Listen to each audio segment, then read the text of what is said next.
ഇപ്പോൾ ഞാൻ ഓടിക്കുന്നത് MGയുടെ കോമറ്റ് എന്നുള്ള വാഹനമാണ്. MGയുടെ കുറേ വാഹനങ്ങൾ ഇപ്പോൾ നമ്മുടെ കയ്യിലേക്ക് എത്തുന്നുണ്ട്. അപ്പോൾ ഈ വാഹനത്തിലെ കോമറ്റിലെ 3 ഇൻട്രസ്റ്റിംഗ് ആയിട്ടുള്ള കാര്യങ്ങൾ, എനിക്ക് തോന്നിയ 3 കാര്യങ്ങളാണ് ഇന്നത്തെ വീഡിയോയിൽ പറയാൻ ഉദ്ദേശിക്കുന്നത്. ഒന്നാമത്തെ കാര്യം എന്ന് പറഞ്ഞു കഴിഞ്ഞാൽ IRVMൽ നിങ്ങൾക്ക് ഒരു USB പോർട്ട് നിങ്ങൾക്ക് കാണാൻ സാധിക്കും.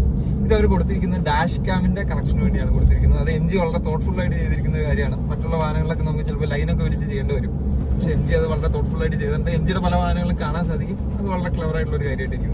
അപ്പോൾ രണ്ടാമത്തെ പോയിന്റ് എന്ന് പറഞ്ഞു കഴിഞ്ഞാൽ വാഹനത്തിന്റെ ഫ്രണ്ട് കപ്പ് ഹോൾഡറിന്റെ പൊസിഷനിങ് ആണ്. അത് കൊടുത്തിരിക്കുന്ന അവർ സൈഡ് AC വെന്റിന്റെ മുമ്പിലായിട്ടാണ്. അതുകൊണ്ട് തന്നെ ചൂടുള്ള സമയങ്ങളിൽ നിങ്ങൾക്ക് ബോട്ടിലോ അങ്ങനെയുള്ള സാധനങ്ങളൊക്കെ വെച്ച് കഴിഞ്ഞാൽ സാധനങ്ങൾ, ഉള്ളിലുള്ള പാനീയങ്ങൾ തണുത്ത് കിട്ടും. അങ്ങനെ തണുത്ത പാനീയങ്ങൾ നിങ്ങൾക്ക് ചൂടുള്ള സമയങ്ങളിൽ കുടിക്കാൻ സാധിക്കും. ഇനി മൂന്നാമത്തെ ഇൻട്രസ്റ്റിംഗ് ആയിട്ടുള്ള കാര്യം വാഹനത്തിനെ പറ്റി പറയാനുള്ളത്, ഇതിന്റെ MIDയിൽ വാഹനത്തിന്റെ ഒരു ഇമേജ് നിങ്ങൾക്ക് കാണാൻ സാധിക്കും. ബ്രേക്ക് ചവിട്ടുമ്പോൾ ഈ വാഹനത്തിന്റെ അകത്തും ബ്രേക്ക് ലൈറ്റ് നിങ്ങൾക്ക് തെളിയുന്നതായിട്ട് കാണാൻ സാധിക്കും. ഹെഡ്ലൈറ്റ് ഓൺ ആക്കുമ്പോൾ ഇതിന്റെ അകത്തും ഹെഡ്ലൈറ്റ് തെളിയും.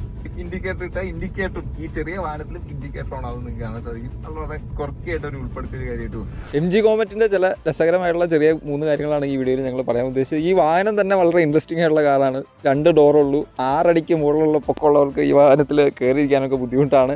സിറ്റി യൂസിന് മാത്രമേ ഉള്ളൂ. പ്രൈമറി വാഹനമായിട്ട് ഉപയോഗിക്കാൻ കൊള്ളില്ല. അങ്ങനെ ചില ലിമിറ്റേഷൻസും കുറേ ഇൻട്രസ്റ്റിംഗ് ആയിട്ടുള്ള കാര്യങ്ങളുള്ള MG കോമറ്റിന്റെ ക്ലവറായിട്ടുള്ള കുറച്ച് കാര്യങ്ങളാണ് ഈ വീഡിയോയിൽ പറഞ്ഞത്. വ്യത്യസ്തമായ വാഹന വീഡിയോകളായിട്ട് ഞങ്ങൾ അടുത്ത വീഡിയോയിൽ